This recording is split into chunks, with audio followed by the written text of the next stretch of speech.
Sa mga palad mga kalapatid, ang kalapate natin na dating dalawang one-tie bird, ngayon isa na lang. So naiwan na lang sa atin mga kalapatid si Coco, wala na si Kuko mga kalapatid.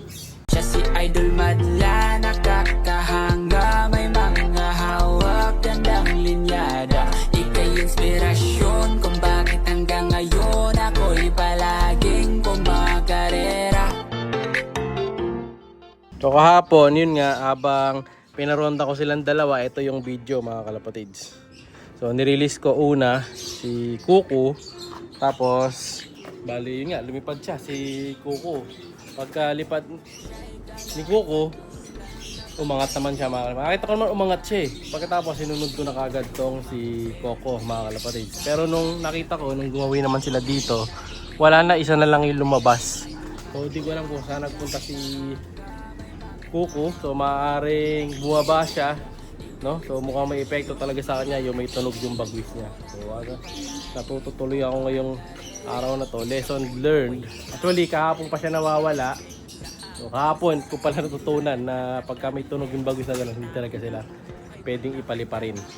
So, pero rumoronda yun eh. Kaya nagtaka ako mga kalapatids. Lumilipad na dito yun, umiikot na dito yun. Nakakasabay na din sila. Kaya na nga nila ng 10 minutes eh. Pero yung time na yon, hindi ko alam kung bakit. Siguro nasama siya doon. Kasi ibang pwesto yung pinagkagisan ko sa harap eh. Pero ito, si Coco, okay naman siya. Medyo naglilikot-likot lang. So try natin ngayon ha. Paliliparin ko pa rin siya. Tingnan natin kung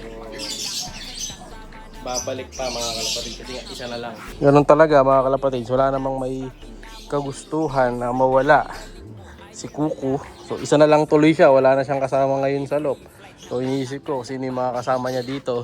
Saka first day tuloy niya ngayon nalilipad to, siya lang mag-isa. Ayan. Teka, hagis natin kung saan natin hinagis si ano kahapon. So dito ko hinagis yun. Dali natin siya. Dali natin sa harap. Kaya nagtaka ako bakit di siya lumusot dun sa dapat lulusutan niya na pwesto eh. So dito natin hinagis kahapon yun. Ayan o. Ito, hagis natin. Tignan natin kung lilipad. Ay, hindi siya lumipad. Dumapo lang. So si ano, kahapon, rumonda yun. Rumonda si... Pangalan nito? Si Kuko. Nalito sa pangalan lang. Tatanong kasi. So punta natin sila ngayon. Itawagin natin. Kasi di pa siya kumakain. Oops. Try natin tawagin ngayon. So mabilis pa rin siyang bababa. Kahit na mag-isa na lang siya. So dahil dyan ay baba na rin kain. Dire-diretso rin to kagad dito kahapon mga kalapatids. Pero yun nga, nung bumalik siya kahapon, kaya nalalaglag yung tripod ko. Siya na lang mag-isa. Wala na yung kapatid niya. Yan talaga, kasama sa ano yan mga kalapatids. Training yan. Dahil tinuturuan natin sila, may chance talaga mawala.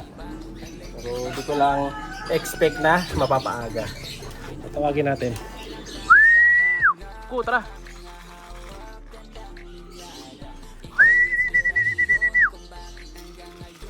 Hinahanap nito mga kalapatids yung kapatid niya sigurado. Tara.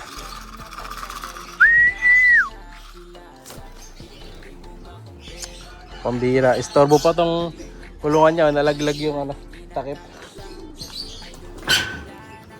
Yes, ayusin natin to. Balita ko may pinamimigay sa kalapatids na tarpaulin eh. So hingi tayo yung ano. Yan, yung sakto dito. Tara. Yung sasakto yung logo ng kalapatids dyan. So kita nyo, barako siya ng barako ngayon. Pero wala na siyang binabarako kasi nga wala na yung kasama niya. So mga kasama na nito sa ronda yung tipler. Pero bibigyan ko siya ng bagong ano, kasama dito mga kalapatids. Naalala nyo yung dalawang walang ring ko mga kalapatids na ibon. Yun ang ilalagay natin, yung dalawang walang ring. Yan, umaamo pa rin naman siya eh, bumababa pa rin naman oh. Pero yun nga lang, wala na siyang kasama. Mas maganda sana to kung meron siyang kasama, di ba? Kung dalawa sila. Oh. Pero ang whole plan kasi talaga, di ba? Siya na lang yung itutuloy nating ilalaban, yung isa hindi na. Pantawag na lang ang problema, na wala naman yung pantawag natin. So papalitan natin yan. So i-ready ko yung kabilang kulungan. Doon ko lalagay yung dalawang makakasama niya. Para sa ganon, may kasama pa rin siya. Lalagyan ko na lang ng extra kung daan yan papunta rito. No, papakita ko sa inyo mamaya. Kung sino yung makukuha natin na ano nito. Magiging bagong kasama. Na pwede rin turuan, kaso wala silang mga ring kasi. Pero tuturuan ko din. Yan, magpapalit lang sila. Dalawang section naman kasi itong kulungan eh. So, pwede siya dun sa kabila. O, ayan siya oh. Ang lungkot niya tuloy ngayon mga kalapatids. Siya na lang mag-isa. Sorry boy. Wala na yung kapatid mo. So, if ever may nakahuli ha. Blue check. PHA 2026 ang ring. So, if ever may nahuli kayo, pakisoli na lang. Dahil kawawa naman yung bata ako dito. O yan o. Kita nyo, pumapasok tuloy siya kaagad mga kalapatids. No? So ano rin, nakakalungkot din kasi wala na yung asawa niya. Sabi ko din doon eh. Sinagis ko doon. Naiyak din ako siyempre eh. Alaga ko yun mga kalapatids. Favorite ko yun eh. Pero ganoon talaga. Ganda ng katawan nun. So kung yung nakadagit nun, hindi siya papawalan. Matik yun. Sa tingin ko gagawin breeder yun. Sa ganda ng katawan. Ayan siya oh. Solo flight to rin. So ayan yung ring number ni ano, kita niyo na 824. Ang alam ko yung kapatid niya 823. Lebron and Kobe to mga kalapatids eh. So yung ring ni Lebron ang nawala. Ring ni Kobe ang natira. O ayan. So Coco, mag-isa ka na dyan. Pero huwag ka mawala ng pag-asa kasi ibigyan kita ng bagong kapares na ilalagay ko doon. Ngayon din. Kukunin natin yung ano, bago makakasama niya. Kalapatids mix ang bibigay natin sa mga bagong lipat ko na kalapati dito.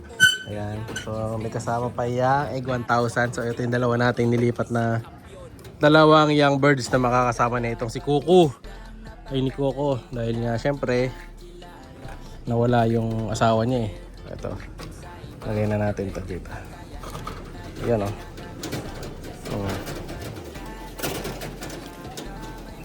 Natin lagay. Ayan, para madali lang sungkitin kasi medyo naka-storbo tong tarapal ko dito mga kalapatids eh. Mahirap buksan. So dito na lang yan. Yung tubig doon. Yan, okay na mga kalapatids. All goods. May tubig na sila. May patukaan. So hindi naman mag-aaway ito eh. Siya'y kalapatistang napakagaling na kinakilala.